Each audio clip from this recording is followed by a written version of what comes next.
Do you have a notification now? Yeah. Sorry? Do you have a notification for the recording now? Yeah, Youri is recording the call. Yep. Okay, perfect. All right, well, I am Youri Smouter, reporting here for Black Agenda Radio, news, politics, and analysis from a black left perspective, and we're going to be speaking now to Yves Engler. Yves Engler is a Canadian, I would say he is an independent Canadian historian, journalist, mythbuster, and a media critic, as well as an NGO critic, and we're going to be talking about all things Canada, and hopefully get through as much of the topics as possible. So, Yves, thank you for joining us. Thanks for having me.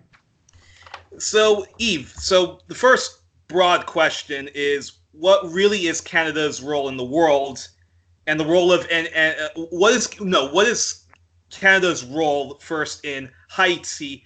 What was the role of NGOs in Haiti? And how did that end? Because you were part of an Haitian solidarity network, correct? Yeah. I mean, it's unfortunately it's not just something that is in the past. Canada's role in Haiti continues to be to support a corrupt, repressive, illegitimate President Jovenel Moïse, who has been facing massive protests, including a major general strike a few months ago, calling on him to go. And the only reason that he hasn't gone is because he continues to have the support of Washington and Ottawa. But the real sort of the backstory to the recent policy is Canada overthrowing with the Americans and the French the elected president of Jean-Bertrand Aristide in February 29th, 2004. And Canada played a role. But sorry to interrupt, but Canada also did that in the 90s, right? First time around, Clinton, and later Bush and Paul Martin, right? The 90s coup, Canada took I would say a less regressive position on the first coup against Aristide. Okay. Canada didn't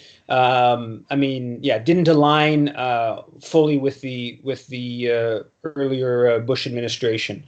But basically, in 2004, Canada's role in the coup was, 13 months before the coup, they organized a meeting where they brought together high-level officials from the Bush administration, from the French government, from the Organization American States to discuss Haiti's future. And as was reported on in the major Quebec corporate daily on March 15th, 2003, at this meeting, they decided that Aristide must go, Haiti should be put under UN trusteeship, and the Haitian military should be recreated. 13 months later, Aristide was ousted by French, Canadian, American forces. Canadian troops were on the ground the night that Aristide was taken out of the country by U.S. Marines, kidnapped, in his words. Haiti has been under UN trusteeship, or had been for 15 years, and the Haitian military has been partially recreated. So all of what was discussed at this meeting and was put out in the public record a year before the coup transpired. And then in the aftermath of the coup, Canada played this very important role, really second only to the U.S. in its backing of the coup government that was responsible for thousands of people being killed. Canadian forces on the ground for more than 6 months. Canada in charge of UN police mission training, financing the Haitian police force when they were bringing former military into the police force, and really sort of that was involved in all kinds of massacres, killing of peaceful demonstrations repeatedly. So the Canadian state and really all arms of the Canadian state, from the military to foreign affairs to the aid agency to the Canadian police, the RCMP, all arms of the Canadian state were involved in this imperial crime in Haiti, including let's call it the most progressive arm of the Canadian state, the so-called NGO sector, the non-governmental organization sector. Yeah, and there were many facets to how the NGOs, mostly Quebec-based, the role they played in Haiti. Probably the most important one politically was these groups that had a lot of sort of like left-wing cred, played an incredibly damaging role in confusing the left, primarily in Quebec, about what was going on in Haiti, and the importance of that is because the realistic opposition to Canadian policy in Haiti would come from an alliance between the Haitian community, the progressive elements of the Haitian community here in Montreal, about 100,000 people, and the broader, predominantly white Quebec left. That was going to be if there's going to be real opposition to Canadian policy in Haiti, that's where it would come from. But the NGOs play this incredibly damaging role, including an NGO like Alternatives, a group that I actually went to the World Social Forum, the second World Social Forum in Brazil. I went with with Alternatives. So this is an NGO that really positioned itself as at the left end, associated itself with Naomi Klein and Noam Chomsky. And this is a group that was explicitly justifying the coup in the worst of ways. I mean, like literally calling this guy Ngos Saint-Jean, who's a human rights activist that I met both in Port-au-Prince and here in Quebec, calling him like a criminal in a context when the Canadian-backed coup government was going around and killing people and labeling them criminals. So this was, this is the kind of stuff that was almost like preparing the terrain for these progressive individuals to be assassinated. And so this was the important role that the NGOs played around the coup in 2004. But more generally, NGOs and Canadian NGOs in specific have played an important role in basically undermining the Haitian state, and most of what we would consider standard public services, education, healthcare in Haiti are provided by non-governmental organizations. Many of which I think somebody on I think a writer on Counterpunch said that there's a nickname for Haiti, that it's the Republic of NGOs. Exactly, yeah, it's been dubbed the Republic of NGOs because so much of what the state would be providing and elsewhere is provided by these groups. Now, the NGOs will say, well, the state's not providing education, so we need to step in.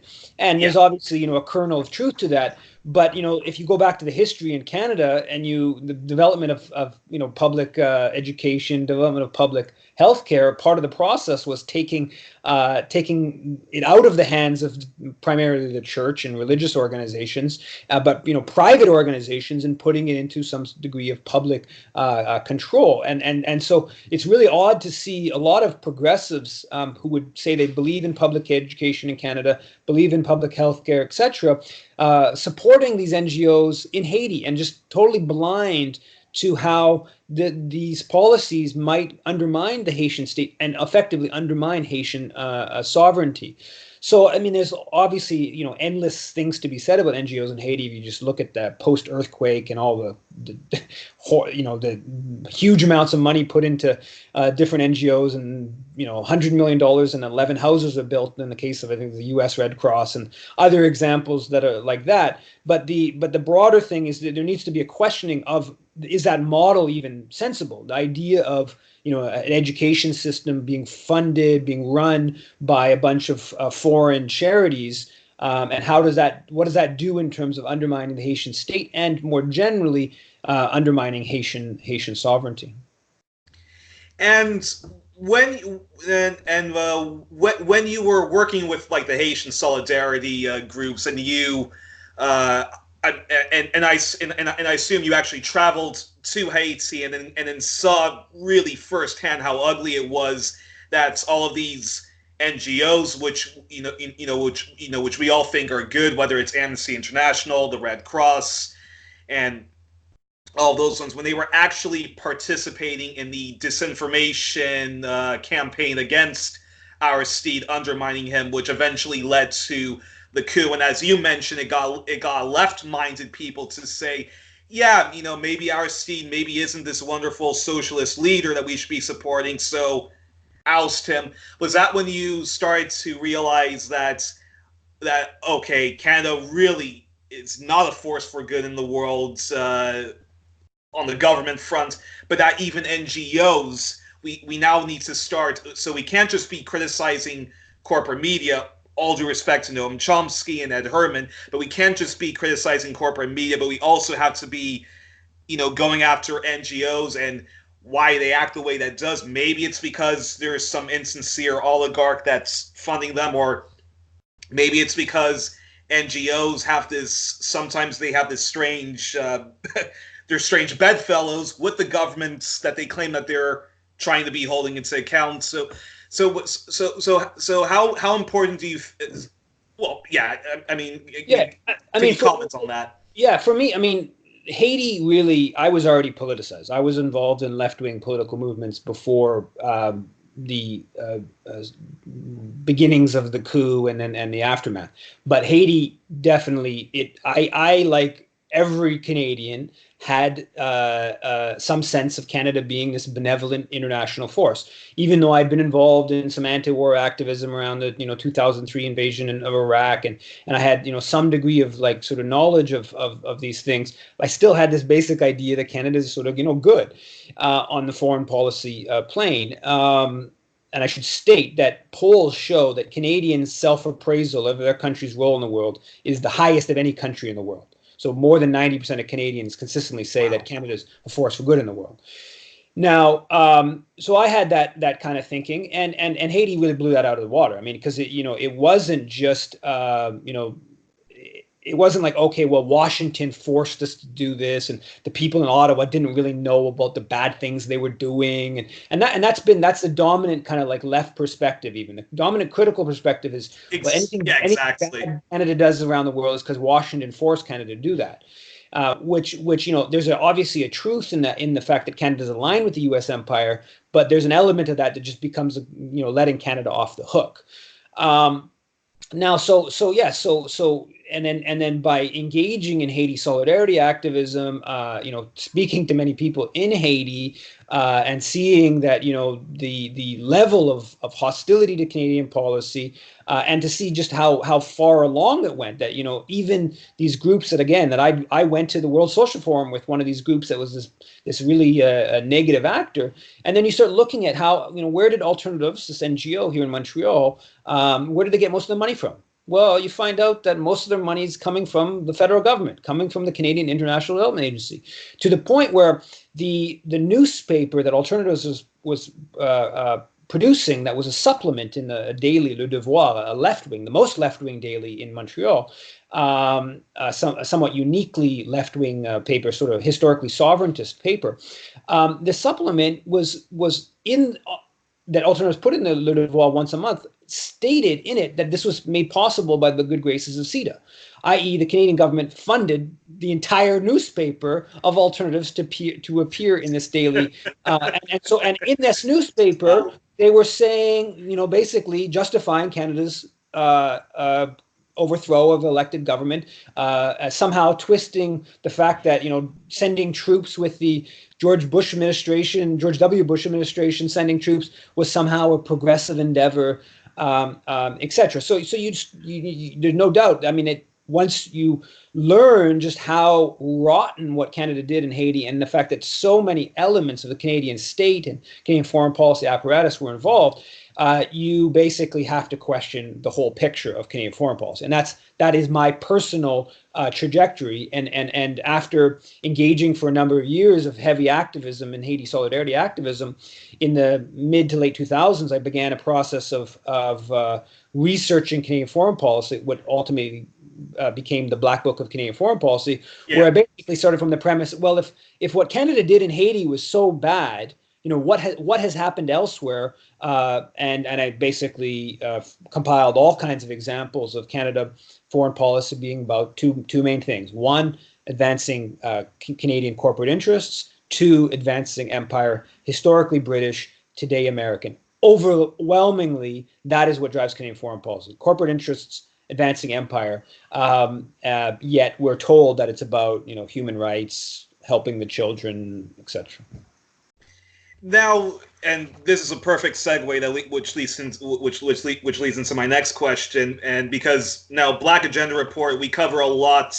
I think we're one of the few independent left outlets that that covers what's going on in the Congo, which is tied to Rwanda and Uganda. So, talk to us about Canada's role, past and present, in the Congo, DRC, Rwanda, and Uganda. And then of course I have to ask, the Canadian general, Romero Dallaire, what was his real role in the Rwanda genocide, and yeah, so just take it from there.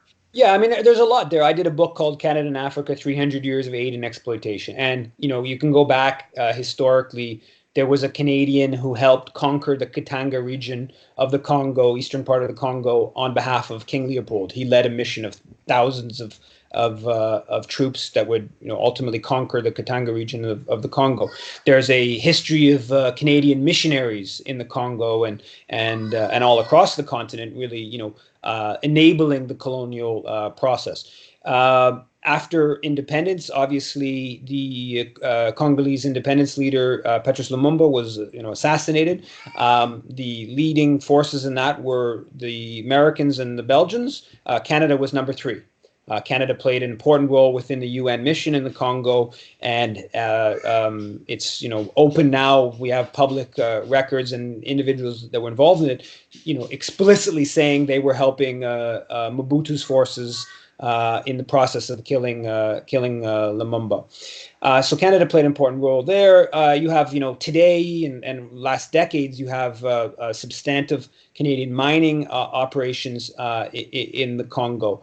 And of course, there's not many places in the world that are better examples of this, the rapaciousness of European imperialism, North American imperialism, than the Congo. With regards to Rwanda and the Congo, obviously, for people who pay attention, know that Rwanda has repeatedly invaded the Congo, ousted its forces, ousted Mobutu, and then when Kabila's kicked out the Rwandan forces, reinvaded, launched a multi-country war that led to millions of people dead in the late 90s, early 2000s. And since that time has sort of consistently reinvaded the Eastern Congo and put its people in place in the Eastern Congo, and has been responsible for incredible amounts of looting of Congolese resources.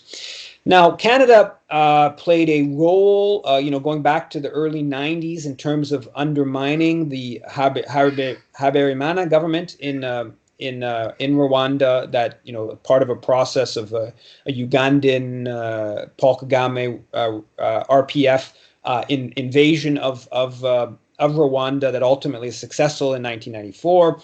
And Romeo Dallaire, who's a Canadian general and is literally maybe the biggest saint in this country at this point. He is just a sort of the emblem of this benevolent Canada in world affairs.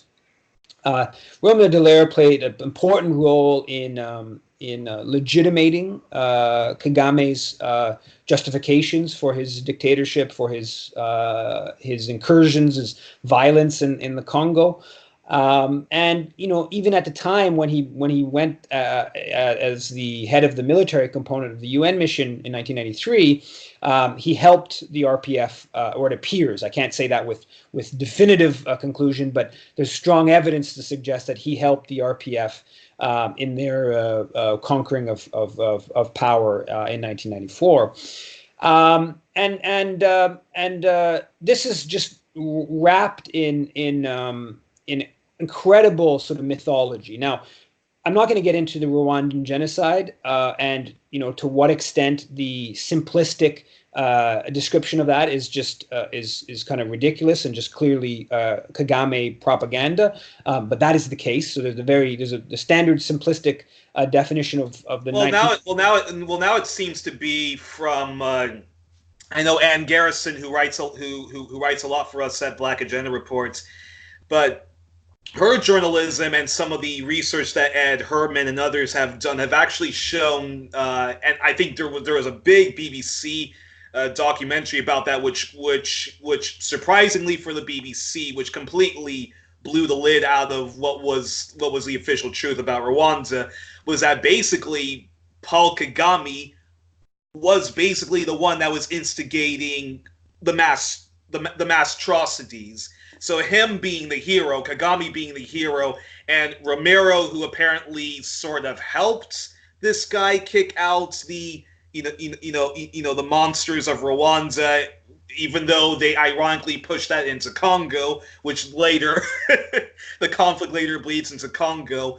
Well, yeah, with that basically, yeah, no, Paul Kagame basically, no, he was the one that actually instigated the whole Well, I mean, bloodshed. The RPF, they invade in 1990 with the Ugandan military. So they, by the Nuremberg principles of, the act of aggression encompasses all of the human rights, they're responsible for all the human rights violations. I don't know how far you want to go with that, but that's a principle that's been put forward by the Western countries. Now, you mentioned the BBC documentary, and Romeo Dallaire, again, who's this great Canadian hero. His response to BBC investigating what happened in 1994 in Rwanda was to condemn the BBC and demand that they would withdraw this documentary, and to have basically a total freakout about any level of investigation in terms of the propaganda that he's been pushing. The single biggest myth in Canadian foreign policy, the single biggest example of propaganda in Canadian foreign policy, is with regards to a book that was published by Jacques-Roger Boubou, who was the head of the political component of the entire UN mission in Rwanda in 93-94. He was a Cameroonian foreign minister. Okay, so somebody who is knowledgeable about African affairs. Romeo Dallaire was a Canadian military general who, by his own admission, before being dispatched, said he didn't know where Rwanda was on the map. He couldn't place Rwanda on the map. And Jacques-Roger Boubou published an entire book called Le Patron de Dallaire Parle, so the boss of Dallaire speaks, that basically says that Dallaire says a whole series of things, but says that Dallaire broke UN principles, incited the RPF. Dallaire provided intelligence to the RPF. Dallaire and the UN military may even have allowed weapons to be funneled from Uganda to the RPF. Now, whether the accusations that Jacques-Roger Boubou are, put forward in his book are correct or not, I'm not, totally confident one way or another. But what I am confident is that when the head of a UN mission, that is a former foreign minister of an African country, puts forward that these allegations about this Canadian saint, the Canadian media needs to cover it. Maybe they need to, show it's not true, whatever. I did a Canadian newsstand search of this, and there's like 2 mentions of this book, right? Again, this incredible saint. Now I contrasted it with how many mentions there are of Romeo Dallaire's book in the Canadian media, and this is like more than 6,000, right? And even tens of thousands if you do a Google search and whatnot. So this is a big scandal because this is a big scandal. Well, it's Romeo Dallaire's boss saying that this is like a fraud, and the Canadian media's response is just ignore it. I mean, and the Dallaire story didn't just stop. The Dallaire story continues right until today. Boubou's book, I think, was published in 2005. That's still like 15 years later. Romeo Dallaire is still upheld. He receives awards endlessly. He goes around speaking endlessly. He, when the indigenous. Not only that, we also have to hear all the time about his PTSD and his depression, and how he wished he could have done so much more to stop the bloodshed, even though he was a partner in crime. So the bloodshed, and I know you and Garrison and many people have pointed out that if this guy is so concerned about genocide all over the world, why isn't he speaking out against what Paul Kagame is doing in Congo? Silence from Dallaire about that, and I know you were just about to mention his bizarre comments on First Nations. It's much worse than not speaking out about what Paul Kagame is doing. He continues to do public events with Paul Kagame. He continues to be a propagandist, not only in the sense of like conforming what happened, or his interpretation of what happened in 1994 to what Kagame needs to justify his dictatorship, but he literally goes on stage with Kagame, right today, and at a time when anybody who knows anything about what's going on in Rwanda knows that Paul Kagame is a incredibly brutal, repressive dictator, and Romeo Dallaire, our great man of Africa in Canada, is a staunch defender of the African leader with the most blood on his hands. So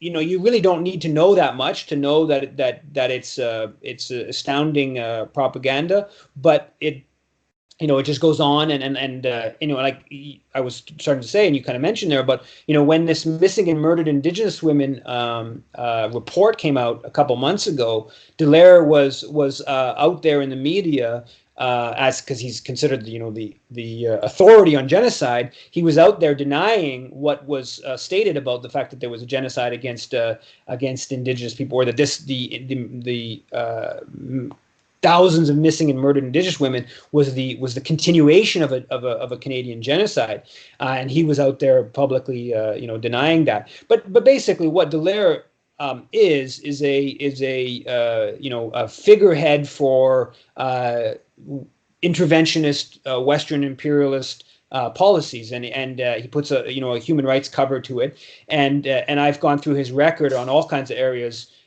From Haiti, where he justified the coup in 2004, to Libya in 2011, and he's really this responsibility to protect liberal human rights cover for Western imperialism, and that's why the Rwanda story is so valuable, and why we hear about it so much is not just that it's useful from Kagame's perspective. It justifies his dictatorship and his belligerence in the region, but more importantly, from the standpoint of Ottawa and Washington, it justifies Western imperialism.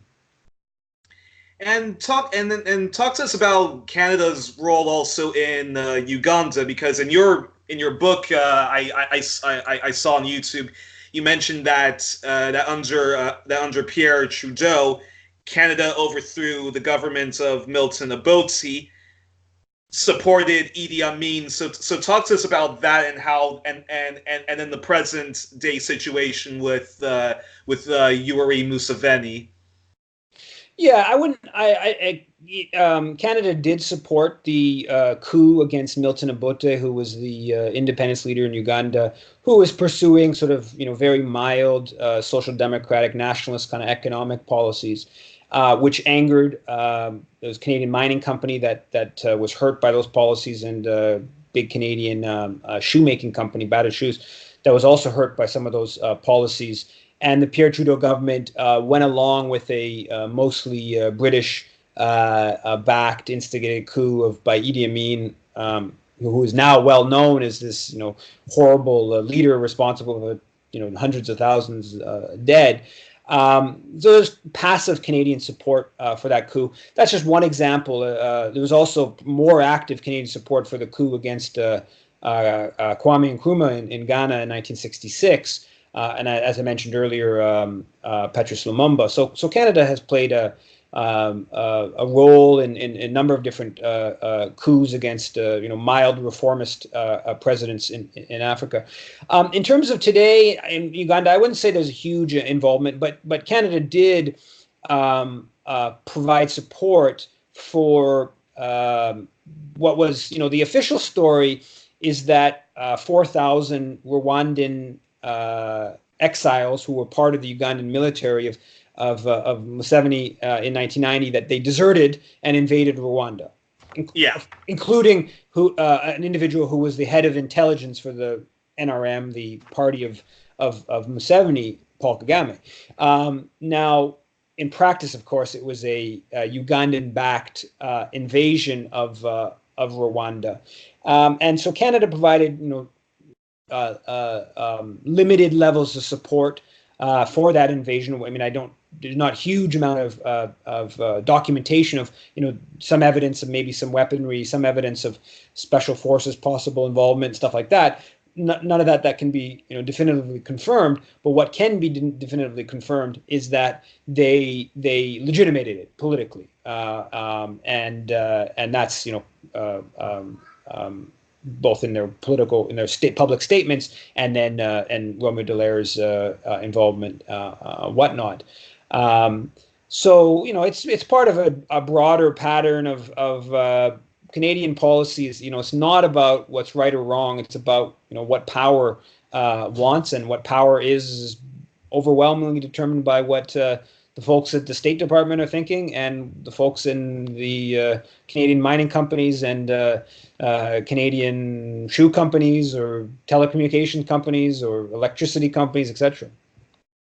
And then I wanted to ask this question, which is, what is Canada's role in the Caribbeans? What is Canada's role in the Caribbeans? I mean, because Canada, which basically was a partner in crime to the British Empire. So did the Canadian business interests and Canadian colonialists, did they benefit a lot from British exploitation of Jamaica, Trinidad, Tobago, and any of the other Caribbean states, and some of them even still to this day are sort of quasi UK territories. Yeah, I mean, there's a whole book there to be discussed. The one thing I think is interesting, if there's one place in the world where there has been something approaching conflict between Ottawa and Washington in terms of foreign policy, kind of like, it's called intra-imperial competition, it would be in some of the English former British colonies. Canada has been a huge player in the British colonies going back, a couple hundred years even. If you go back to, I trace this in my Canada and Africa book, a lot of the wealth that was used to set up Canadian banks, a number of Canadian banks, Scotiabank, CIBC, it comes from providing cod to the slave plantations. So back in the late 1700s, after American independence from Britain, the main source of the fuel to keep people working 16 hours a day in the slave plantations came from the Atlantic provinces of Canada, Newfoundland, Nova Scotia, primarily, in terms of providing the low quality of the cod fish. Because the slave plantation owners didn't want to devote any of their land to growing foodstuff for the slaves. They wanted it all for cash crops to export, and so that begins a whole sort of triangle economic relationship that develops a lot of wealth in what is now Eastern Canada. It begins this sort of economic relationship. So by the mid 1800s, Canadian financial interests, banking interests, start getting a foothold, and then at the end of the 1800s, they start becoming major banking forces in the Caribbean. So, for instance, some of the banks have Caribbean operations before they have operations in Toronto. Right, so the market was really there, and to the point where after World War I, there was a movement in the late 1800s for Canada to annex or to take over as colonizer of the British Caribbean colonies, and at the end of World War I. Wow, that's interesting. Yeah, no, it was a real movement. It was not. So Britain was even So is Britain even thinking of just saying, why don't we just give these places over to Canada then? There was some discussion. There was some discussion of that, but I'll just get to this one. At the end of World War I, the Canadian Prime Minister actually put forward a proposal, because after World War I, or at the end of World War I, the dominions that helped Britain win the war were compensated with German colonies, right? So South Africa got some German, got Namibia and Australia and New Zealand were compensated with German territories out in the Pacific, and with no German colonies nearby, the Canadian Prime Minister actually put forward a proposal that our compensation for fighting in World War I would be the British colonies in the Caribbean, but the Prime Minister was of two minds. And so we have the internal communication where he said basically he was concerned that the black population would be more inclined to demand a vote under Canadian rule than under British rule, and he didn't like the idea of black people voting. in Canadian elections. So there was this. On one hand, we have this imperial ambition. On the other hand, we have this racism and the political concern. And so that ended up not going anywhere. Again, partly because, as you kind of alluded to, the British were not sure that they wanted to go in that direction. But it was a major political movement for a couple of decades in this country, and it was driven in large part by the banking sector. So Canadian banks and insurance companies have been either equal or even dominant in the Caribbean banking sector, basically for the last century, equal to the British banking interests, and in more recent years have been the big players, and that's actually even played out in nationalist politics in the Caribbean. So there were, in this 1970s, there was this mix of there was Caribbean students that were at in 1969 that were at Concordia University, or then it was called Sir George Williams campus here in Montreal, the university I went to. There was this basically a resistance to this racist, what began as a professor and then became a racism, structural institutional racism, and there was a what was called the Computer Center riot. Huge big deal. A whole bunch of students thrown in jail and students that were from the Caribbean. And what happened, it got tied into, there were later riots at Canadian banks in Trinidad, and it got tied into a mix of rejection of the racism that the Caribbean students were facing here and Canadian economic dominance in the Caribbean, and nationalist movements, targeted Canadian banks and I believe destroyed a number of Canadian banks. So it really was it was something that was not just left-wing people in the Caribbean were aware of, but it was something that was a top story, top news item. And this is when? This is late 60s, early 70s. And then there were, for a number of years, there was a reduction of Canadian banking dominance in the Caribbean. And then there was I quote this in my Black Book of Canadian Foreign Policy in like 2008, 2009, The Economist had a story that said that Canadian banks, their position in the Caribbean was, or one single Canadian bank, I believe it was, had as much as all 35 Caribbean banks. So in other words, Canada totally dominated the English Caribbean banking sector. And then there's all kinds of stuff about the rules of the very sort of lax rules of a number of the banking, Bahamas and others that allow for offshore banking and companies not paying their taxes.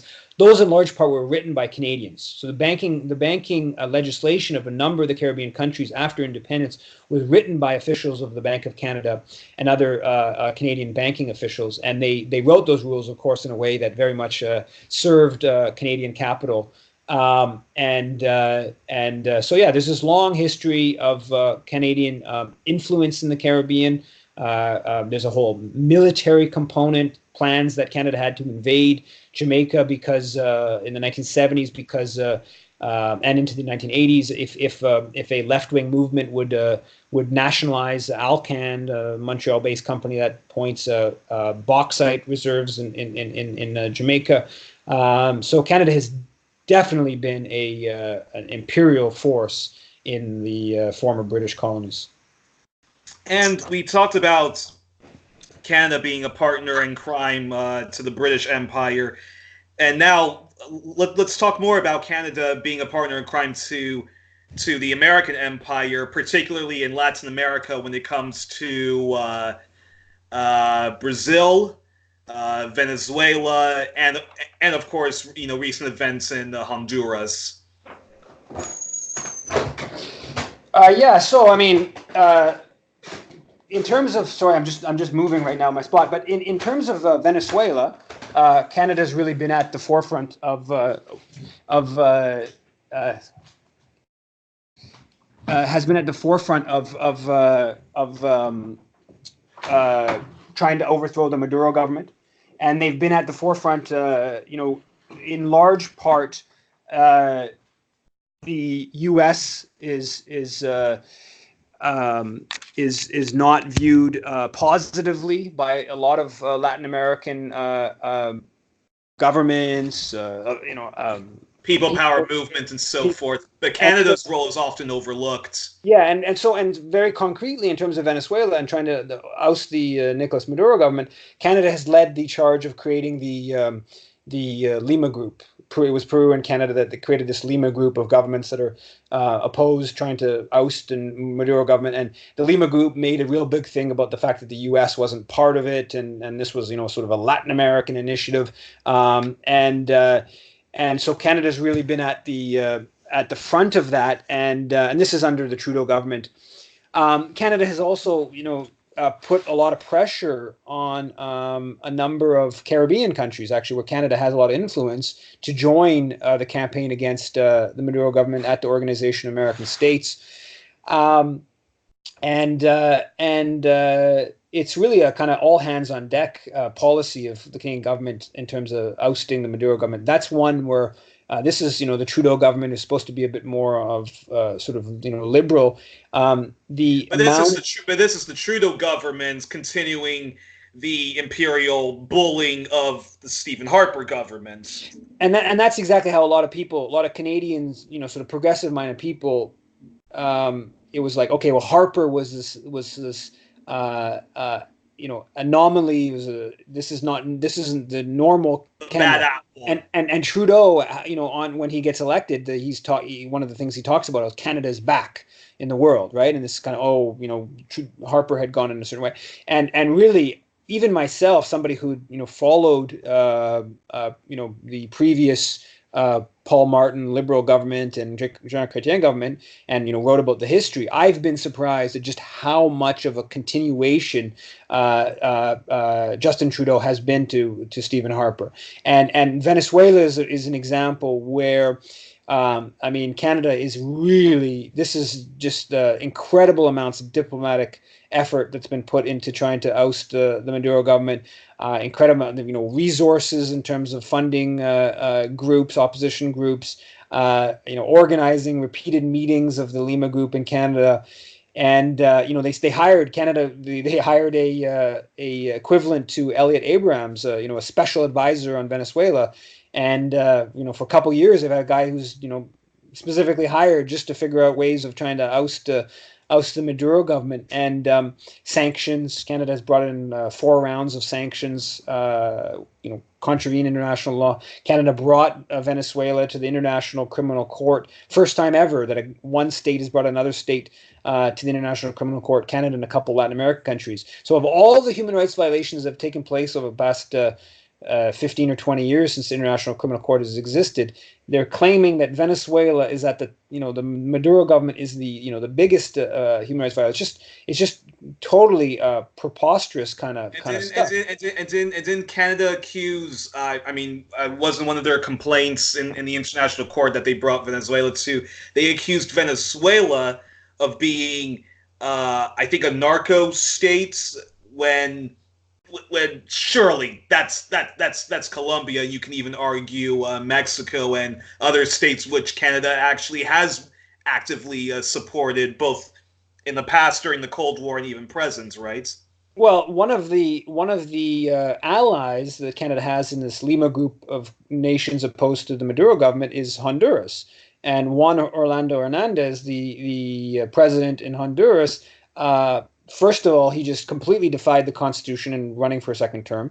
Secondly, when he was losing the election, all of a sudden the counting stopped, and when the counting came back on, he now was in the lead. And thirdly, even the U.S. Government has tied him to narco trafficking, and all kinds of family members are involved in this. And this is one of our allies in demanding that the Maduro government uphold their interpretation of Venezuela's constitution, which is, of course, an erroneous interpretation. But even if it was a correct interpretation, I don't think it would make much sense to have Juan Orlando Hernandez as part of that campaign. But this is just this is the kind of endless. You go look at Canada's position on Haiti. Here you have a situation in Haiti where I don't have confirmed polling, but the vast majority of the population, possibly like 90%, even important elements of the traditional regressive Haitian elite, have turned on Jovenel Moïse as a repressive, corrupt president, and now Moïse is part of the campaign to get rid of the Maduro government. So obviously Venezuela is a divided country, unlike Haiti, where it's almost everyone is against the president. In Venezuela, it's a pretty divided country. But this is the one that we focus in on as the apparent major lack of democracy, major human rights violator. When if you were to put a scale out there, in fact, both at the democratic legitimacy of Maduro and at the level of rights violations, there's a number of other countries in the hemisphere that would come up higher in terms of that list. Now, why is it that that there doesn't seem? I mean, there are some protests, and thank goodness for that, against the war on the coming war on Venezuela, but there doesn't seem to be not in the U.S., certainly not in Canada, not even in the U.K. There doesn't seem to be the big mass levels of protests against the war for oil in Venezuela as there was in Iraq.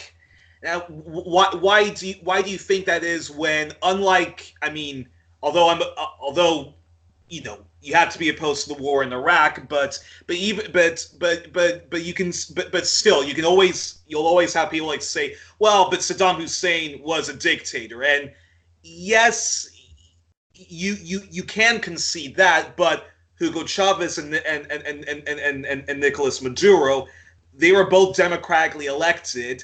And they both are democratically elected socialist governments, and yet there doesn't seem to be that doesn't seem to translate into many people's minds, on the anti-war movement, whether you're left or right, and so why do you think there's not the big level of protests in Canada like there was against the Iraq War and against what's happening right now in Venezuela, or any or any place where Canada seems to be playing a dirty role in?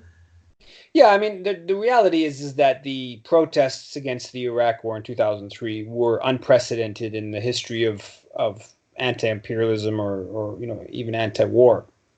Here in Montreal, I was involved in at least two protests that were more than 100,000 people in -15 weather. I mean, these were some very, very cold days and huge numbers of people that turned out. That's unique in the history of certainly Canadian foreign policy, Canadian war. I can't fully explain the why question for what's happened to anti-imperialist kind of activism. It's there's no doubt. I mean, if you look at the specifics of the Venezuelan government, I think there are very legitimate criticisms of Maduro, and I think there's legitimate criticisms, clear criticisms of economic policies and different stuff like that. There's also, I think, legitimate criticisms of democratic credentials. Now, of course, Maduro's side has very legitimate, they're infinitely more democratic than the opposition is that we're aligned with, of course. But there are some question marks in terms of some of those policies. But yes, I mean, compared to Saddam Hussein, Nicolas Maduro is a incredibly democratic and human rights loving president. There's no doubt about that. And there's also it is also very clear that there was some very good positive changes that took place in Venezuela for at least 15 years of empowerment of those who've been excluded, social programs, et cetera, et cetera. But there's incredible demonization. I mean, the media, is still, even with the rise of social media, the demonization of Chavez and then Maduro is it's to the point where the Canadian government, the Trudeau government, can really, they used the campaign against Venezuela and a number of high-profile things to detract from some criticism of their other foreign policy. This was supposed to be a sign of Canada's great success. We were leading the fight for democracy and human rights in Venezuela. That was how much the media had demonized Maduro, that they could really boast about their campaign to oust the government, and that would be perceived as a sort of positive.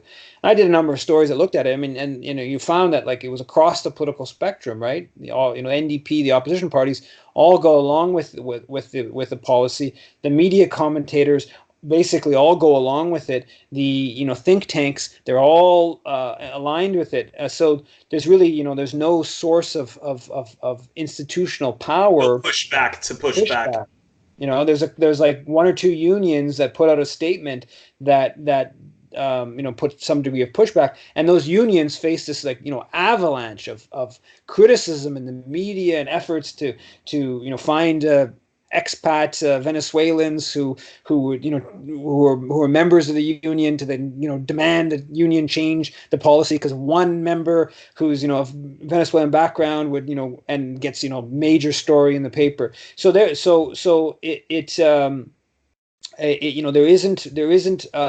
really an institutional challenge to Canadian foreign policy. That's one thing that's very clear. And I've done comparisons between the military's public relations budget, which is something around $400 million a year. They got like 650 people working full time on public relations. The anti-war movement in this country has maybe half a person working paid work on public relations, and so everyone who's involved in this kind of stuff is doing it for volunteer, and the groups that are supposed to be the institutional opposition, or the so-called non-governmental organizations, they are overwhelmingly tied into government funding. Can you still? Yeah. No, I was just about to say that it sort of it sort of goes back to the experiences you had in Haiti, which is that if you're somebody that doesn't watch the news or is very skeptical of the news, but you go on the Amnesty International's website, or you go on any of those NGOs that have a good reputation's website, and they have they depict Nicolas Maduro as a socialist dictator, or they depicted Aristide as a human rights abusing. Once upon a time, he was a socialist. Now he's just this communist dictator.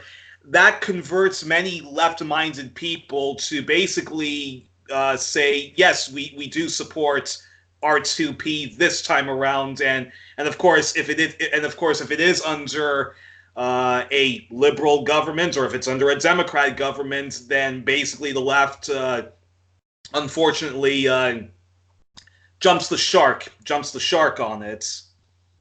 No, for sure. And in the case of Haiti in 2004, one of the things that the Haiti Solidarity Movement in Canada was able to do was do all kinds of very good research and documentation of just exactly how that process played out, right? Like showing the financial donation between the federal government to that NGO who's working with that NGO in Haiti, and then they're the ones that are claiming the Aristide's prime minister was responsible for this massacre, and which was in fact a total fraud. The massacre didn't even actually happen. It was somewhat of a battle, and that documentation of showing the link between the NGOs and on the in Haiti with their Canadian partners and the federal government funding. I've done a little looking into that with regards to Venezuela.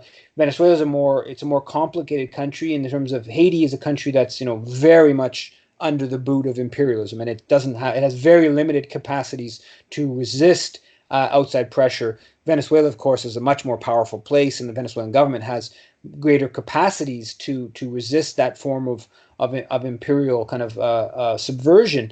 But nonetheless, I found lots of links between these different groups, NGOs in Venezuela that Canada funded, provided diplomatic support to, and their partnerships with groups like Amnesty International. And there's just a whole network of these sort of Canadian U.S. backed groups that are, provide sort of like the ideological basis for these, amnesty reports and whatnot. One group comes to mind, Foro Penal, who claims all these, political prisoners. There's all these connections between the Canadian Embassy and Foro Penal, and they're quoted in the media here a lot. They're quoted by Amnesty and whatnot. So there is this whole, process, not as intense as in Haiti, because in Haiti it really was. I mean, you had a situation where it's like, I don't want to say that it's just, all fabricated in Washington and Ottawa. It's never that way. And,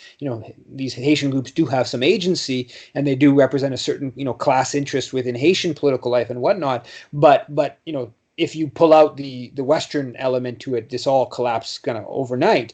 It's not quite as extreme in Venezuela, but it's still, the U.S. Canadian support is really important. That's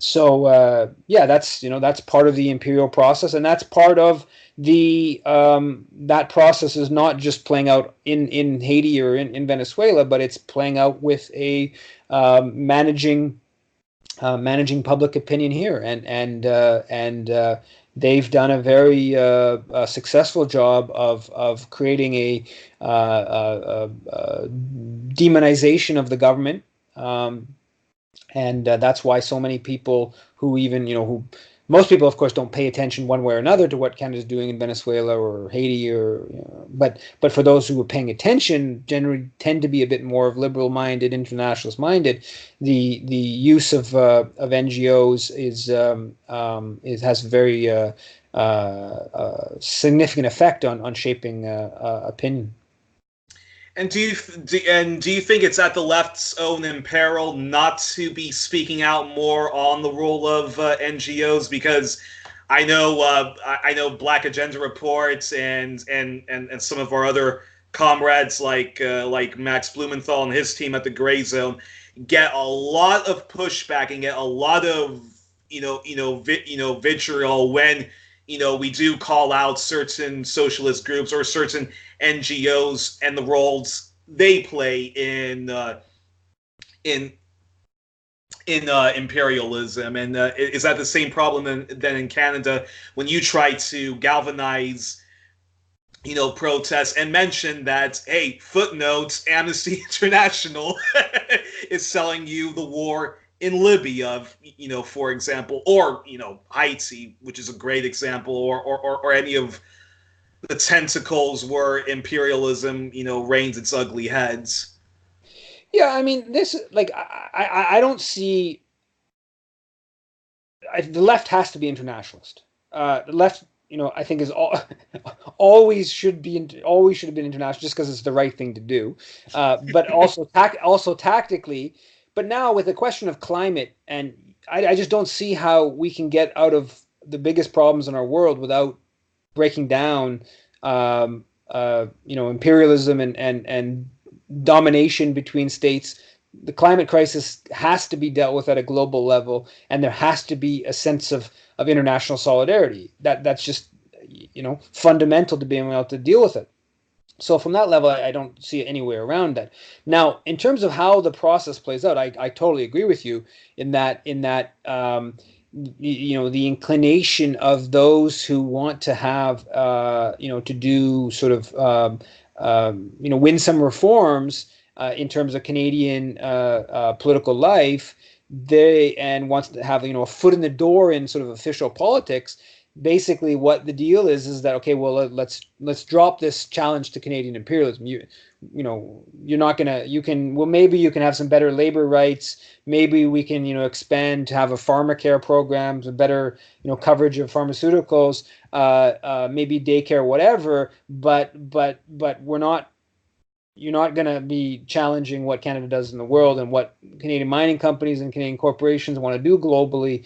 That's going to be at the end. And so Yeah, I mean that's why you see the NDP, the Social Democratic opposition, so often going along with Canadian imperialism. That's why you see labor unions, same thing. They either mostly just stay quiet on the issue. Historically, they were active agents of imperialism. Today, that's less the case. Uh, and same things with even if lots of the peace groups, right? They stay into the very narrow of like calling for peace and maybe calling for disarmament, or they would challenge the most egregious of Well, Canadian army.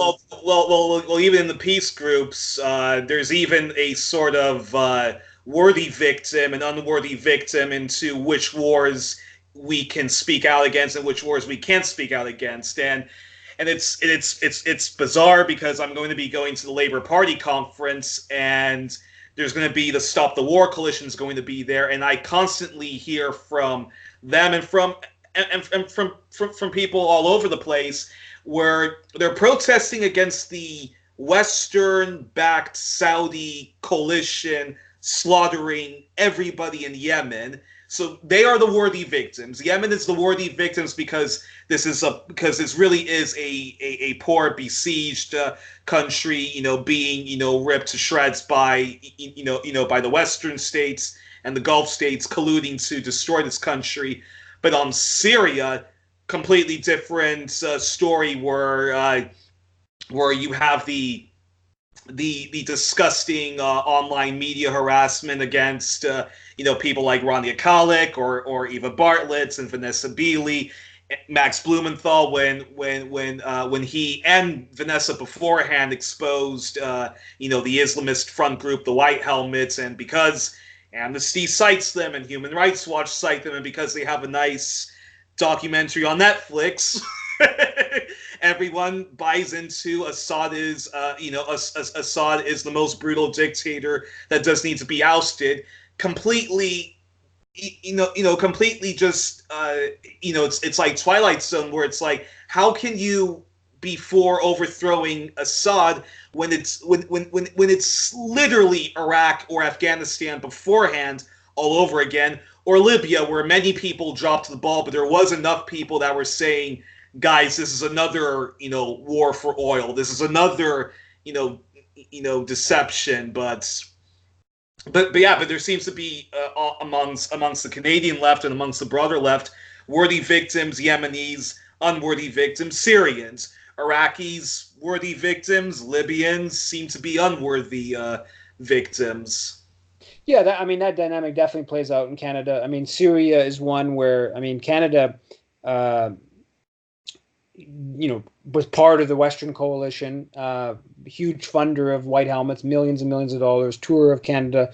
The NDP was heavily involved in that tour. I think there was even NDP official that suggested having the White Helmets as for the Nobel Peace Prize. Wow. Yeah, so there is that. There are. I think it is also important to point out, and this is where you see with the Venezuela thing, is that my assessment of Assad is that it is a brutal government that's democratic legitimacy is limited. Now, I think the secularist component and the minorities and even there's some kernel of socialistic and whatever, and also an important kernel of resistance to Israel and to imperialism. But yeah, when you take an example like Venezuela, where the legitimacy of the government and both at the democratic level, at the political project it was trying to pursue, and yet there's still so little challenge. It just shows you that really what it's about is it's media and the power of the propaganda and their ability to tar a government, however legitimate or that government is in terms of its democratic support and whatnot. That if it's demonized enough, most oppositional groups in Canada won't even stand up. And I'm not talking about right-wing groups or whatever, but groups that define themselves as peace, even anti-imperialist. They won't make a challenge. And I think what you pointed out with a lot of those people, it's there's a real power in the demonization, and it plays out at the personal level, and individuals get scared by the demonization, and decide that it's best not to bring up that issue. And the cumulative effect of a bunch of individuals deciding it's not best to bring up that issue is that issue is not brought up in a critical way, and there's not a critical perspective out there, and whatnot. But yeah, the dominant media is incredibly powerful in shaping what's considered permissible to say or not say. Now you mentioned this, and this leads to a question, discussion I want to talk to about the problems of the Canadian left, which I think are very similar to what's going on, and the problems I have with the sort of Bernie Sanders movement and the Jeremy Corbyn movement in both Brits and the U.S., in which there seems to be everyone's freaked out when Donald Trump talks about America first, but there seems to be an America first issue amongst the left, in which I basically call them socialist reformers at home but imperialists abroad. And you see that with Bernie Sanders, in which many of us at Black Agenda Reports do support the sort of socialist policies, New Dealer policies he wants to implement at home, but are appalled and disgusted by his foreign policy positions. I mean, he's supported the destruction of Libya. He has supported the white helmets and the whole Assad must go line of thinking. And then of course there's the issue of wanting détente with Russia. Bernie Sanders has thrown his supporters under the bus, first by not supporting the DNC lawsuit, but saying that the Russians meddled in our elections. And then on Venezuela and all of those, and then on Venezuela, Bernie called Hugo Chavez, a dead communist dictator, and he falls in line with basically many of the positions that that the NDP in Canada and much of the Canadian left has, which is, Maduro needs to go. I don't support overthrowing him in a Trump coup, but he does need to go and there does need to be elections, and then just that whole series of propaganda. Yeah, I mean, and Jeremy Corbyn, I have to say, Jeremy Corbyn's foreign policy also is also not that better. I mean, he may have had a great track record once upon a time, but he has surrounded himself with people who were for all the wars he's opposed, demonized Venezuela. His foreign secretary, Emily Thornberry, compared. She equated Maduro with Saudi Arabia and Duterte's the Philippines, and then Shami Chakrabarti, who's this close ally of Jeremy Corbyn's, gave this answer. There does need to be a change in Venezuela. We may need to look in a change of government, and she, of course, cited Amnesty International as it. So I think there is this big problem with in the West, where there's this sort of Britain first, American first on the left, in which basically these are people who are socialist reformers at home and imperialists abroad. Yeah, no, one thing, I'm not totally on top of both Bernie Sanders and Corbyn's outlook and policies, but my impression is that Jeremy Corbyn, I like a lot of what Bernie Sanders is saying in terms of domestic policy in the U.S., but he has made it pretty clear he's prepared to continue on with the U.S. empire, maybe not at 100%, but at 98% or something like that. That's my impression with Bernie Sanders. Still, obviously would be better than Clinton in terms of foreign policy, but my impression with Jeremy Corbyn is that he at least he genuinely wants less of British, imperialism in the world, and is prepared to take on fights around reducing the military at a different level than Bernie Sanders. Now, he clearly has faced an onslaught of epic proportions that the concessions have come and come and come, and that's my impression there, but not having followed that closely. Now, in the case of the NDP in Canada, and the Green Party too. We also can't let the Green Party off the hook in Canada, which is completely different from. I mean, funny enough, it seems as if the only real the only real eco-socialists at home and anti-imperialists that we have who describe themselves as Greens is actually in the U.S. with Dr. Jill Stein, Ralph Nader beforehand, Cynthia McKinney, whereas the Green Party in Germany and the Green Party, I don't know about all their members, but I know Elizabeth May, completely different story. Yeah. The Green Party in Canada has particularly the leader of the Green Party currently is made it very clear that she is an establishment thinker when it comes to foreign policy. I mean, there's some slight improvements and whatnot, but she has done things at a personal level, particularly around Palestine, that are kind of unbelievable in terms of membership voted in a certain way, and she demanded a whole new special meeting to reverse what the membership wanted. Fortunately, she didn't. She only maybe partially succeeded, and barely that. But yeah. So the thrust of just there was an election debate 2 or 3 nights ago, and I caught the end of the foreign policy component. And Elizabeth May, who represents the Greens, the head of the Green Party in Canada, she was talking about how the Canadian military is underfunded. I mean, dropping what the Canadian military does in the world. Just at the level of environmentalism, I mean, we want to be spending more money on fighter jets that emit incredible amounts of carbon emissions. We want to be spending more money on exactly. Just at the level of narrow environmentalism, wouldn't it be better to put that money into light rail? Wouldn't it? So the fact that I mean, the U.S. military alone is the biggest. Is one of the biggest polluters. One of the biggest polluters in the world, followed by. Yeah. The military is inherently anti-ecological. That's just and the fact that the Green Party the leader of the Green Party wouldn't understand that just speaks to how much she's operating within the establishment political culture, and that generalizes to the different issues. Venezuela is an example where they're on board for. They may not be on board for a Trump invasion of Venezuela, but they're on board for a Trump coup in Venezuela.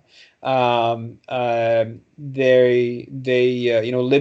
I showed that, in 2011, the NDP, they voted for the bombing, 2 different House of Commons votes for the bombing of Libya.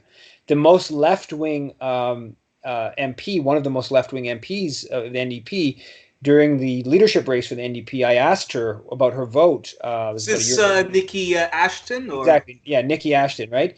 I asked her at a kind of get together about her vote on Libya, and she told me, I don't know if she's being honest or not, but she said she couldn't remember whether she just left the House of Commons, because apparently a couple NDP MPs, they didn't vote against it and they didn't abstain, but they just didn't, just weren't in the House of Commons for the vote.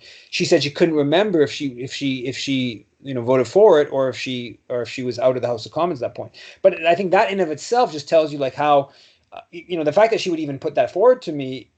I mean, that's like the dismissal of Libyan lives and African lives, because the Libyan war, of course, had an incredibly destabilizing effect across the Sahel region of Africa. It just speaks to the political culture in this country, where what Canada does abroad is just not considered important, and that generalizes. The more establishment end of the NDP is pretty clear that they will just do basically everything on foreign policy. They'll do everything that the Liberal government will do. The critical end of the NDP, will put out one tweet. So Nikki Ashton and Sven Robinson have been held up as the dissidents on the Venezuela issue within the NDP. From my understanding, all they have done is put out each of them one tweet over the past 7 or 8 months, critical of coup process in Venezuela. That's the standard. The bar is so low that if you put out one tweet critical, you'll be hailed as a sort of like anti-imperialist kind of champion. But it's just reflective of the political culture, which is that is incredible. I don't know too much about Nikki Ashton, but yeah, I do remember seeing her interviewed on the Real News Network by Paul Jay, and I know I think because isn't the NDP's socialist caucus, and these are the NDP socialist activists that want the NDP to be a proper socialist party at home, also anti-imperialist abroad, but they often prop up Nikki Ashton as she should be the leader of the NDP. But if she does have these foreign policy positions, and it's that. Yeah. I paid $5 to become a member of the NDP so I could vote for Nikki Ashton during the leadership race. So I did it not being naive about the situation. I think she would have been substantially better than Jagmeet Singh in her policies, but still, let's be honest, going to be far from a justice-oriented Canadian foreign policy. No, but this goes into actually really the history of the NDP. Now, naive people who are not from Canada, such as myself, when we read about the NDP and we read about some of their positions, we think, wow, this is an amazing socialist party, social justice party, anti-racist party. They even at least on paper want to champion First Nations. First Nations rights, Indigenous rights, but that's naive thinking, and that may be how the NDP looks on paper. But in reality, the history of the NDP and how they've conducted themselves has, I guess, once upon a time, it was more or less a controlled opposition left-wing party. During the times of Tommy Douglas. But that basically in the 60s and the 70s, it more or less started, well, you could probably discuss this better, where you had like the rebellion of the waffles, and take it from there. Yeah, I think the NDP, there's two kind of parts to it. One hand, there's a positive socialistic reform party, and that's its roots back in the early 30s. And the CCF, and another part of it is to undermine the Communist Party. This is sort of like the legitimate opposition. And they're the good lefties compared to the commies, which are the bad lefties. Yes, and an important dividing line, particularly during the Cold War, was over international policy, right? Over the Korean War, the NDP. Or the CCF, the predecessor to the NDP, came out in favor of the Korean War in the early 1950s, and was even, more gung-ho at one point, at least, than the actual government in terms of sending Canadian troops there. And that's a war that left, as many as 4 million people dead. Now, the NDP they have governed in a number of provinces in Canada, and they have, Medicare was brought in under the Tommy Douglas government in Saskatchewan. It's important to note it wasn't until his fourth term in office that he finally began the process of bringing in Medicare. And so there were, the socialist activists and farmers groups and whatnot pushing for Medicare for many, many years before it was finally adopted. But nonetheless, that's a very important reform that was then extended nationally. And same thing, BC NDP governments have, in the 70s brought in some very important reforms and government policies that are with us still today and had impacts across the country. So it's a bit of a mixed bag in terms of what they've done. And I think that one of the it would be better for American politics if there was a real third party, that was rooted in the labor movement. That's the history of the NDP, having close ties to the labor movement, and that, I think, there is a effect that has on the broader political culture that's important. But while saying that, it's clear that the NDP, its predecessor, the CCF, for the most part, has aligned with imperialism. That's just a historic fact. And it's been ebbs and flows. There's much more room for dissent within the party, and there's been times where the membership and the activist base were able to force the party to take a Canada out of NATO position, and that's a position that was on the books for like 15 years until the party looked like it was about to win power, and then they quietly, never formally, but quietly, got rid of that as a policy and whatnot. But that's there is a battle that goes on within the NDP, and you mentioned the Socialist Caucus. That's a very minority position within the party, but there are some times when the Socialist Caucus, and these are people who are putting forward genuinely anti-imperialist positions, there are times when the Socialist Caucus has been able to get either into the majority terrain or close to it, and has been able to have an impact on party policy.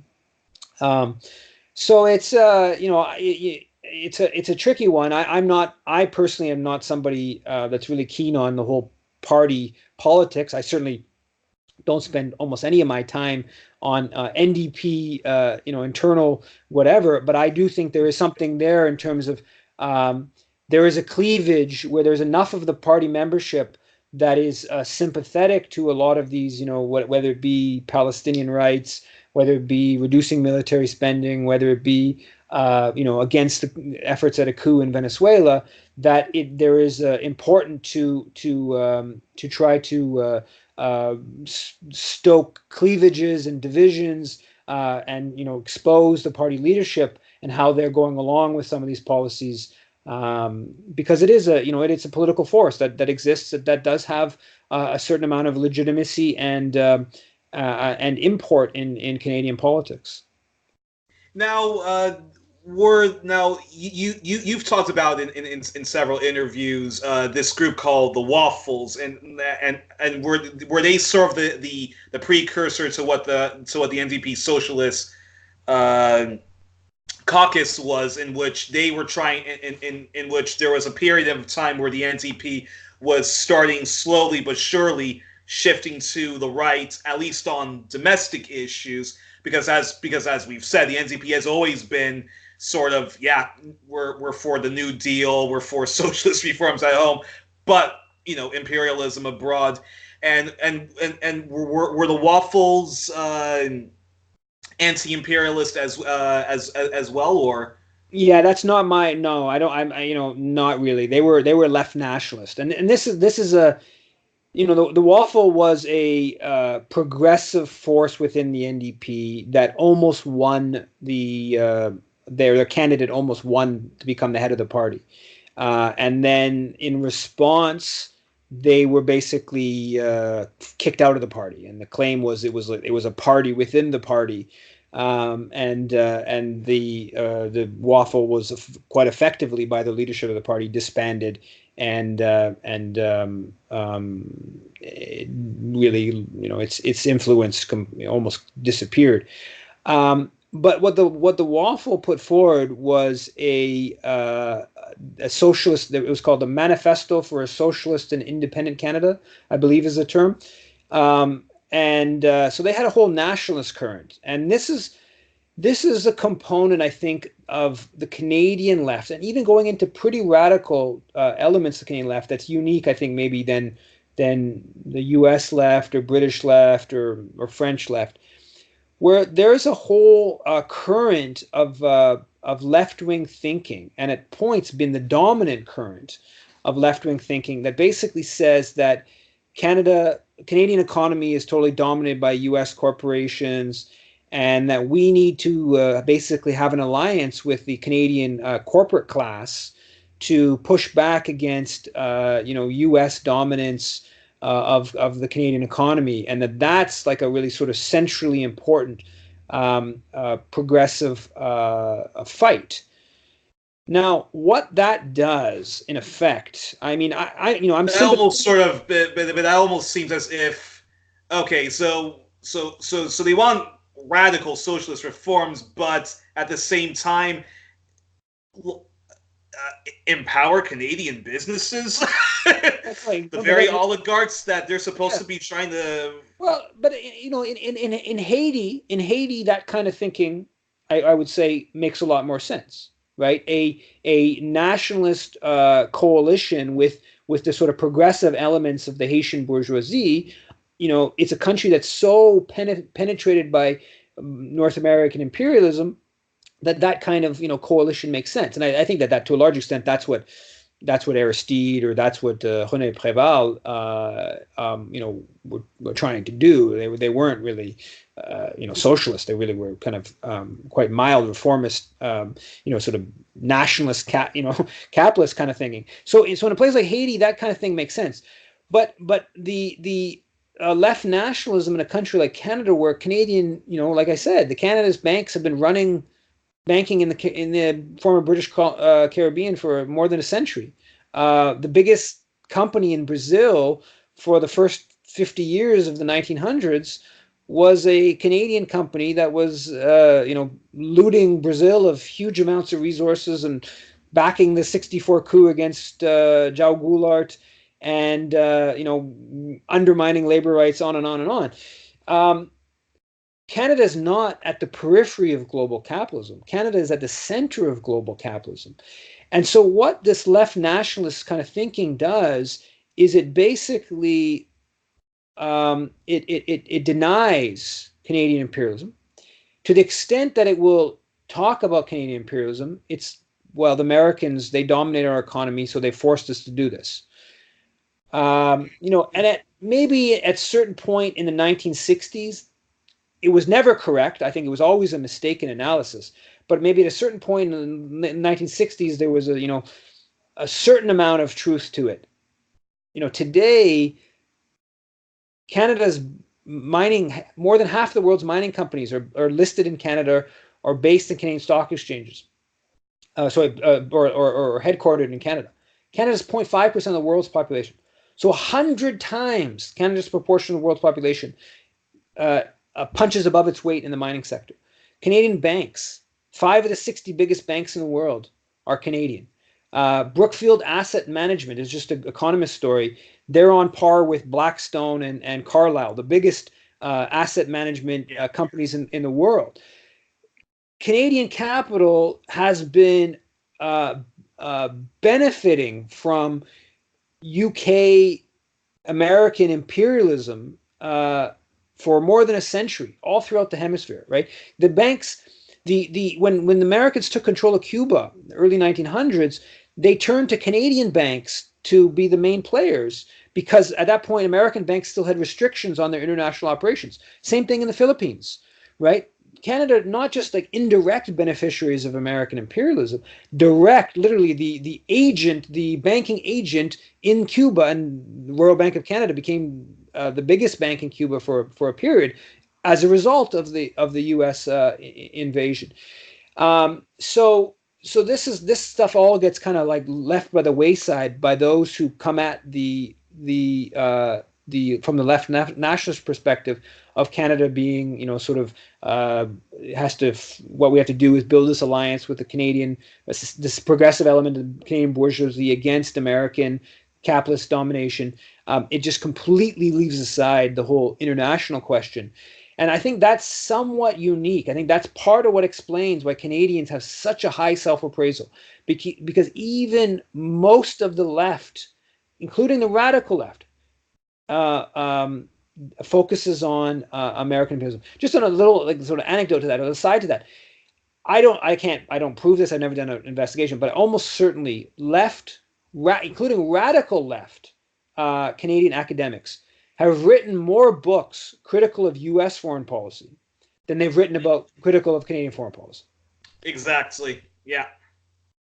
So that obviously has an effect, right? That it's just like, even those who are at the radical left end, it's like, well, don't worry about what Canada's doing. Let's spend our time focusing on American, on bad American policy. Yeah, exactly. And well, and it's funny because one of the questions I also wanted to ask you is how tired or frustrating is it for you as a dissident, as a Canadian dissident historian, and as somebody who is Canada's leading media critic and leading NGO critic, on the foreign policy front, but also on domestic policies when you get the chance to comment on it. How frustrating is it for you when you're trying to enlighten people on Canada's real role in the world and Canada's hidden history, but then you have somebody like Michael Moore who keeps painting the Canadian healthcare system as the best in the world, and that we need to be like Canada. Ralph Nader was interviewed on the CBC talking about how awful Stephen Harper is, and says that what has Canada become under Stephen Harper? When it's like, Ralph, Canada, it's like what Paul Jay once said to you, that that your book about Harper should not be called The Ugly Canadian, it should be called The Uglier Canadian, because of the real history of Canada. So how frustrating is that for you? There's no doubt that a important component of the liberal, even into sort of radical left of the U.S. does us no help in upholding Canada as this sort of benevolent place. I mean, I think legitimately if you could map on the Canadian healthcare system onto the U.S., that would not just be a advancement for human rights for Americans, but it would be globally important advancement for human rights, because the Canadian healthcare system is just so much better than the American healthcare system. But when you start going beyond that into Canada is just this benevolent place, like there was not there was no genocide towards First Nations. Yeah. There was no slavery towards Black people. You start going into that terrain, and you're just like, well, okay, that's so yeah. There's a and Canadians, they're sort of get off on the comparison to the U.S., right? And that's the thing, even in foreign policy, if the position is our foreign policy is not as bad as the U.S. foreign policy, it's no doubt that's true. But I mean, that's damning with faint praise. How low does the bar have to go to say, well, okay, well, we're better than, and like take Canada's position on apartheid South Africa. This is one, Canada is upheld as this, it fought against apartheid South Africa. It was, leading struggle against apartheid. Now, after Mandela's death, that was all over the Canadian media. It's, of course, completely untrue. What is correct to say is that if you're going to compare Canada's position to the U.S., British, and Israeli position, maybe the French position as well, that was better than those countries. Okay, sure. But that's like saying that, all the different African states, the South Asian countries, most of Latin America, most of the communist bloc, they were all taking much better positions than Canada. But if our comparison is just to, the worst of the worst, then okay, fine. And at some level, I mean, that just goes to just how, Eurocentric, American-centric, Canadian political life is. But that's a very low bar. And sure, we can say we're better than the U.S. If that's the bar, then okay. Yeah, because oftentimes I talk with people on sometimes on the comments section of the Real News, and anytime Canada's foreign policy is talked about and you're being interviewed, I find myself getting into very strange conversations with people where they'll criticize Trudeau, Justin Trudeau, the current prime minister, and of course they'll criticize Stephen Harper, but then they'll slip things like Pierre Trudeau had a great foreign policy record. And I was just reading on Wikipedia today, preparing for this interview, because I wanted to ask you about Trudeau's imperial record and Brian Mulroney's imperial record, because on Brian Mulroney's Wikipedia page, it says that on Nicaragua, he wasn't for the Reagan Contra War, and then it says on South Africa, Brian Mulroney, fought against apartheid South Africa, and then it also says about uh, Brian Brian Mulroney that.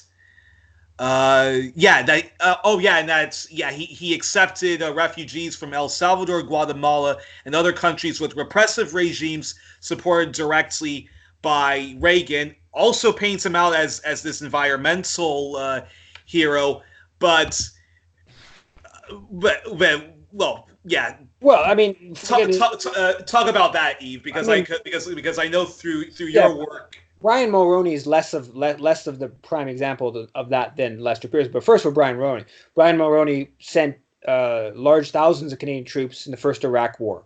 Brian Mulroney publicly supported the American invasion of Panama. Brian Mulroney, if you look at Canada's position to the Sandinistas in the 1980s, the Canadian ambassador in the region was, really just, this is a Cuban penetrated country, providing a lot of the justifications. Now, Canada didn't provide the substantive support to the Contras like the U.S. did, though there were examples of Canadian arms dealers providing the Contras with some weapons, and they were never really charged. It was officially illegal, but they were basically allowed to do it. In the case of apartheid South Africa, Brian Mulroney did, I think, to his credit, did break from Thatcher and Reagan and did bring in sanctions. Those were partial sanctions. They never cut off South Africa. On South Africa, and the partial sanctions were, trade reduced in half to what it was in the 6-year period before sanctions. They never cut off diplomatic relations, unlike a lot of countries that did cut off a number of countries that did cut off diplomatic relations. So even when he did go in a sort of positive direction, it was always sort of half measures. But the real symbol of this historic Canada is benevolent, and you can't even. This is like way into the left. Someone like Linda McQuaig, who's probably the best commentator in a mainstream paper. She has a monthly column in the Toronto Star. Lester Pearson is held up as this like benevolent, humanitarian, peacekeeping. Lester Pearson. I've stated I wrote a book called Lester Pearson's Peacekeeping: The Truth May Hurt. And I've stated to a number of places that I would be prepared to debate anybody about Lester Pearson's record, and I will commit to only citing his own words in the House of Commons. I will just take the words you can find in Hansard on the public record of the House of Commons and just repeat those words, and no one will possibly be able to counter, because he himself talked about the U.S. peacemaking and peacekeeping effort in Vietnam, for instance. That's how he described the U.S. war in Vietnam. He talked about NATO as we need to set up NATO because the communists are coming for the daycares. Literally. And of course, going back to Canada's role in Africa, the Congo. Didn't Pearson play a critical role in the overthrow of Lumumba? That's actually John Diefenbaker. That's a government between. But Pearson, the Korean War, he opposed independent struggles in Africa, repeatedly. He referred to the UK as the champion of liberty around the world, as independent struggles across the continent were getting going. So the record is just absolutely overwhelming that he supported empire, supported corporate interests, supported all kinds of things that everyone today thinks are wrong. And you can find him expressing his support for those policies in the House of Commons, justifying Nelson Mandela's arrest, on and on and on and on. Oh, wow. But he can still be upheld as this benevolent force, including by someone like Linda McQuaig at the absolute best end of the mainstream discussion. If you bring this up, people have basically a tantrum when you challenge Pearson. Even again, like the case is absolutely overwhelming. And is that the same with Pierre Trudeau? Because because I sometimes get into discussions with people where, again, they'll say, yes, Stephen Harper was awful prime minister. Justin Trudeau, yes, I think people at Black Agenda Report will appreciate this joke. I mean, I called Justin Trudeau the White Obama because he was, depicting himself as this wonderful liberal who was going to finally end, the horrible reign of right-wing terror. I mean, of Stephen Harper. Obama was basically depicting himself as that with Bush, even though I think people completely missed, the fact that that Obama was not this flaming left winger that people were projecting him as. That was more, sort of Dennis Kucinich and Mike Gravel, who the American left completely, censored and marginalized, like what they do, with the Ralph Naders of the world, the Jill Steins and the Cynthia McKinneys. But going back to Canada, you'll hear people again, say, yes, Harper bad, Justin Trudeau bad, but Pierre Trudeau, he was he was good on both the domestic front and the foreign policy front, but of course, it's definitely not true. Pearson, in terms of foreign policy, Pearson is the case of Pearson because he was the foreign minister for 7 years and then the prime minister, and he was a long-standing foreign affairs diplomat. The case on Pearson is just so absolutely overwhelming. It's not quite as overwhelming with Pierre Trudeau. I also haven't investigated Pierre Trudeau as closely, but okay, on apartheid South Africa, Trudeau continued economic relations throughout the 70s and early 80s, even while there was massive calls for Canada to break off relations with apartheid South Africa. On Indonesia's invasion of East Timor, Trudeau went along with that. Early stuff with regards to Central America provided a lot of legitimating for those policies. Milton Obote in the coup in Uganda. So the Trudeau record on foreign policy, I think it would be fair to say that Trudeau did represent a break, or an attempted break with some. There was kernels of what Pierre Trudeau was saying early on with regards to NATO that I think went in the right direction.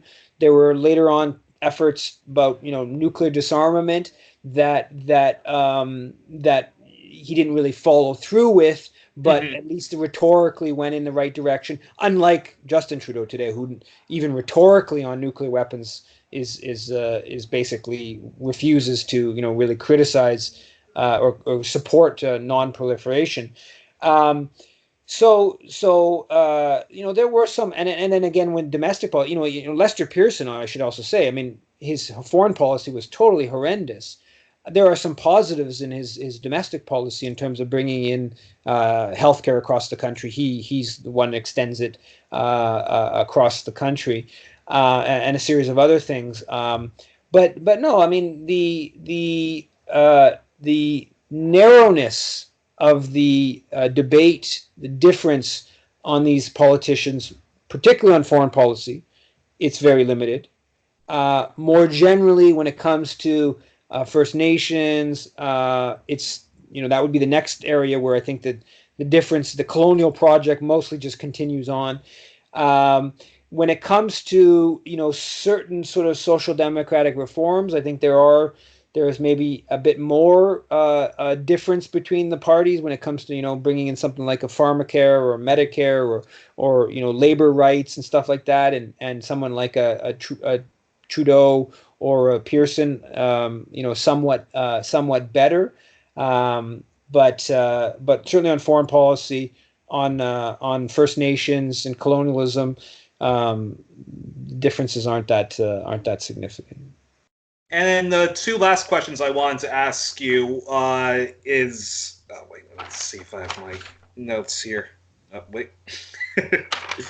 So two last questions I wanted to ask was about because I think this is definitely going to interest our our audience, our readers, and our listeners is if you can talk about racism in Canada, because Black Agenda Radio, they got the chance to interview uh, two Black Canadian, I think they were academics, talking about racism in the Canadian healthcare system.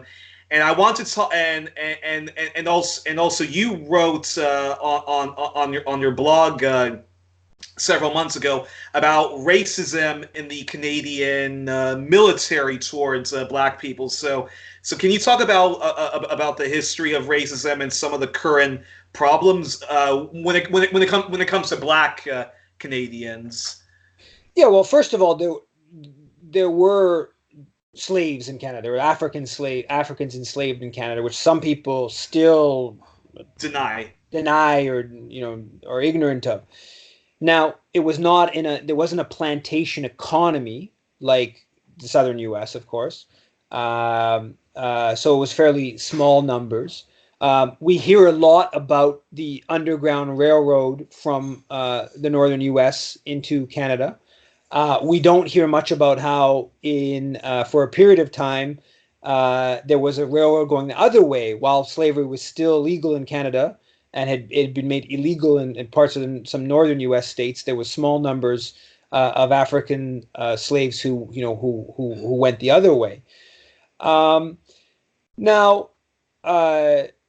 in the military, I'm doing a book called The People's History of the Canadian Military. There was a formal white supremacist, anti-Black policies during World War I, during World War II, where Black people weren't allowed to be in the Air Force or in the Navy. That was explicit. Wow. That went into the the 50s and 60s. Outside of the military, for instance, there were racist land covenants, right, where you could write into your deed that this land can't be sold to Black people or Asians or Jewish people or whatever. That was on the books into the 1950s in Canada. And every so often there's stories that come up with some houses sold. One in not a couple years ago in the National Post in West Vancouver, a very wealthy part of Vancouver, and in the deed it said had a racist land covenant, and it was, I guess, the house hasn't been sold for a long time. So there's all that history exists.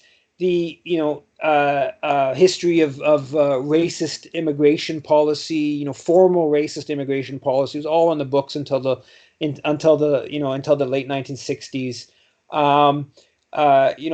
Today there's still obviously institutional structural racism in Canada against Black people. Things that get a lot of attention are carding, right? In Toronto, there's been huge debates around carding, police carding. That's sort of Canada's version of stop and frisk, right? Exactly. It's Canada's version of stop and frisk, and that was Black Lives Matters in Toronto, which was a substantive movement, very active. That's part of what they challenged. Had some degree of success. So yeah, there's it's pervasive in every different institution. You mentioned healthcare. There's racism against Black people in the healthcare system, and at all kinds of different levels, from underrepresentation in positions of authority to the level of treatment and care and whatnot. So it's significant, and it's denied to varying degrees within the political culture and because again, this happens in the U.S., this happens in Britain, this does not happen in Canada because we're Canada. We're the good cousin to Britain, and we're the good version of what the U.S. is. And there are some interesting dynamics that play off with that. Take concretely Black Lives Matter. Black Lives Matter. The media is totally prepared, the dominant media, maybe not the right wing far right elements of the dominant media, but the CBC, Toronto Star, Globe Mail, the dominant establishment media is totally prepared to criticize anti-blackness in the U.S. And so something like Black Lives Matter, as it gets going in the U.S., and then when a group brings, the Toronto chapter is established and brings that, saying, hey, this isn't something happening in the U.S. There's some very clear and concrete examples of this right here in Toronto.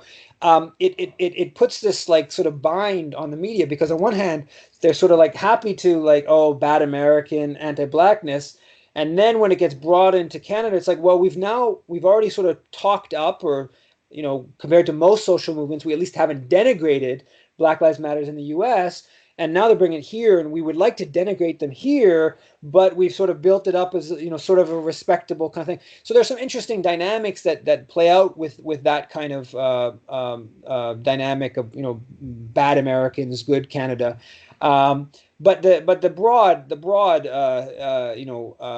dynamic is of one of it's a different dynamic than American anti-blackness with regards to a history of slave plantation economies and whatever.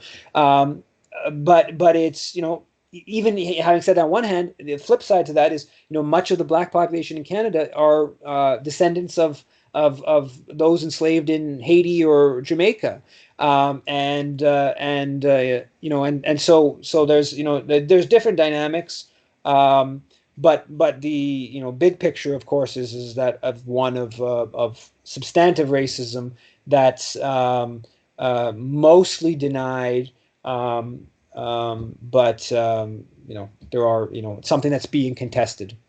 But now that's interesting, because is it easier in Canada and even in polite, affluent left left activist circles to talk about the apartheid First Nations people suffer, but not the apartheid that black people that black people once upon a time suffered, or even still, because it is an ongoing process of this sort of caste system where, okay, Black Canadians may not be, the Dalits, as First Nations people are, but they still are in this, this horrible pyramid where their lives don't matter, and where their history of struggle and recognition of that is, if it's not completely denied, it is certainly suppressed amongst the entire propaganda system, which you talk about. Yeah, that's an interesting one. I'd have to think a bit more about that. My sense on that would there'd be some regional dynamics at play with that. So I would think that, for instance, maybe in parts of Quebec, there may be something to be said for what you're saying there, in terms of there's a sort of acceptance of indigenous colonization, and prefer to sort of deny systemic racism towards black people. I think there are other parts in the country where, particular place like Saskatchewan, where there's substantive indigenous First Nations, where it's quite clear that black people would be higher on the hierarchy, and the racism of a place like Saskatoon, where my sister lives, is just so much centered around anti-indigenous. And so, concretely, you'll see that, like, at the Tim Hortons, right? I guess at the McDonald's, the people who have the jobs at the McDonald's are, people of color from the Philippines. Not that many black people, but people from countries that are, generally pretty fair bit of racism targeted towards them. First Nations, Indigenous people don't even have access to those jobs. They're really right at the bottom, and it plays out. And there's even like a sort of conflict or some degree of tension between other racialized communities and Indigenous people who are really at the bottom. So I think it's somewhat regional, because there are, Montreal and Toronto, there are very few Indigenous people, while there are fairly substantive black communities. Out west, where there's more indigenous people. Like a city like Winnipeg, I think is a city that may have a fairly substantive indigenous and black population, and I'm not exactly sure how that dynamic plays out there. But yeah.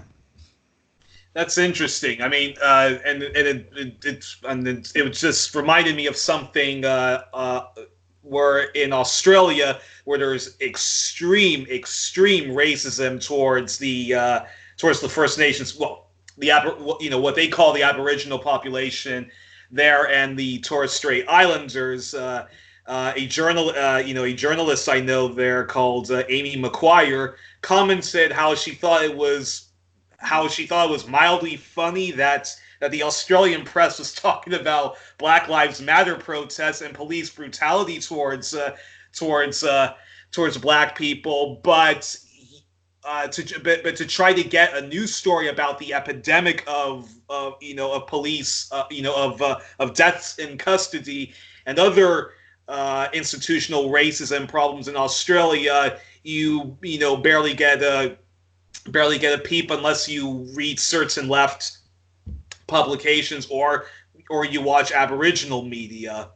So that's interesting. But I suppose it's probably part of the whole divide and conquer strategy that they do. There's clearly the white settler countries.